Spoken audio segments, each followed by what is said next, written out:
Hello എല്ലാവർക്കും എൻ്റെ YouTube ചാനലിലേക്ക് സ്വാഗതം. ഇന്നത്തെ എൻ്റെ വീഡിയോ എന്ന് പറയുന്നത് നമ്മുടെ ഡെയിലി ലൈഫാണ്. എല്ലാവർക്കും എൻ്റെ വീഡിയോസ് ഇഷ്ടപ്പെടുവാണെങ്കിൽ ലൈക്ക് ചെയ്യുക, സബ്സ്ക്രൈബ് ചെയ്യുക, സപ്പോർട്ട് ചെയ്യുക. വീഡിയോ മുഴുവനായിട്ട് കണ്ടിട്ട് നിങ്ങളുടെ ജീവിതം ഇതുമായിട്ട് റിലേറ്റ് ആകുന്നുണ്ടെങ്കിൽ കമൻറ്റ് ഇടുക. വീഡിയോയിലോട്ട് പോവാം. ഞങ്ങളുടെ ഈ യാത്രയ്ക്ക് ഒരു പ്രത്യേകതയുണ്ട്. ഒരുപാട് നാളുകൾക്ക് ശേഷം ഞാൻ എൻ്റെ മക്കളുമായിട്ട് തനിയെ ബസ്സിൽ യാത്ര ചെയ്യാൻ പോവാം.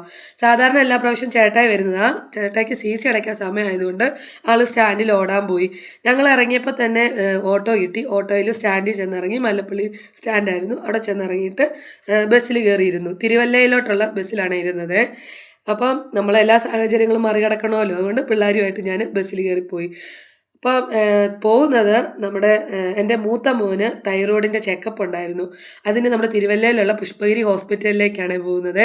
സാധാരണ കോട്ടയം മെഡിക്കൽ കോളേജിലാണ് കാണിച്ചുകൊണ്ടിരുന്നത്. ഇപ്പോൾ അവിടെ ആ ഡോക്ടർ വരുന്നില്ല. അതുകൊണ്ട് നമ്മൾ പുഷ്പഗിരിയിലോട്ട് മാറി.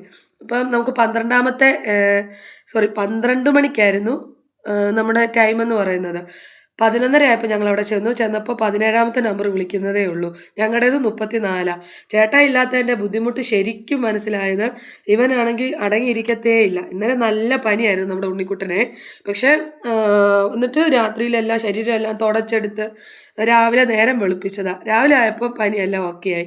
അവിടെ ചെന്നിട്ട് ഉള്ള വേസ്റ്റ് എല്ലാം വാരുന്നു. വേസ്റ്റ് അവിടെ ഡസ്റ്റ്ബിൻ ഉണ്ടായിരുന്നു, അത് പോയി എടുക്കുന്നു. ഡോക്ടറിൻ്റെ ഡോറ് തുറക്കാൻ ശ്രമിക്കുന്നു. അവിടെ ഇരിക്കുന്നവരോടൊക്കെ അങ്ങോട്ടും ഇങ്ങോട്ടും പോയി വർത്താനമൊക്കെ പറഞ്ഞുകൊണ്ടിരിക്കുക ആൾ. ഞാൻ പിന്നെ അങ്ങോട്ട് എടുത്തോണ്ട് നടന്നു. ചേട്ടൻ്റെ കൂടെ കുറേ നേരം കളിച്ചു. അവനെ കൊണ്ട് ഭയങ്കര ബുദ്ധിമുട്ടാണ്. ഇപ്പം അടങ്ങിയിരിക്കുന്ന പ്രായവും കൂടി അല്ലല്ലോ.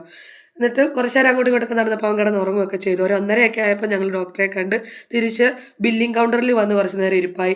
അവിടെ ചെന്ന് പിന്നെ ബില്ലടച്ച് മരുന്ന് മേടിച്ചിട്ട് ഞങ്ങൾ വന്ന ബസ് തന്നെ സ്റ്റാൻഡിൽ കിടപ്പുണ്ടായിരുന്നു. ആ ബസ്സിൽ തന്നെ ഞങ്ങൾ കയറി. പിന്നെ ആ ബസ്സിൻ്റെ ഒരു പ്രത്യേകത, ഫ്രണ്ടിലൊരു കൃഷ്ണൻ്റെ വിഗ്രഹം ഉണ്ടായിരുന്നേ. ഇപ്പോൾ പൂക്കളൊക്കെ ഇട്ടിരിക്കുന്ന ഒരു വെറൈറ്റിയിലായിരുന്നു അവിടെ അലങ്കരിച്ച് വെച്ചിരുന്നത്. അപ്പം ഞാൻ കുറേ വർഷങ്ങളായി ബസ്സിൽ കയറി യാത്ര ചെയ്യാൻ ചെയ്തിട്ട് തന്നെ. അപ്പോൾ ഈ ക്യാമറ വെച്ച് കഴിഞ്ഞാൽ പിന്നെ ഞാൻ ബസ്സിലൊന്നും കയറിയിട്ടേ ഇല്ല.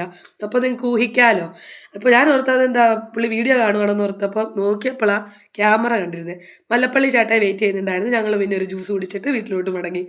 എൻ്റെ വീഡിയോസ് ഇഷ്ടപ്പെടുവാണെങ്കിൽ സബ്സ്ക്രൈബ് ചെയ്യണം, ലൈക്ക് ചെയ്യണം.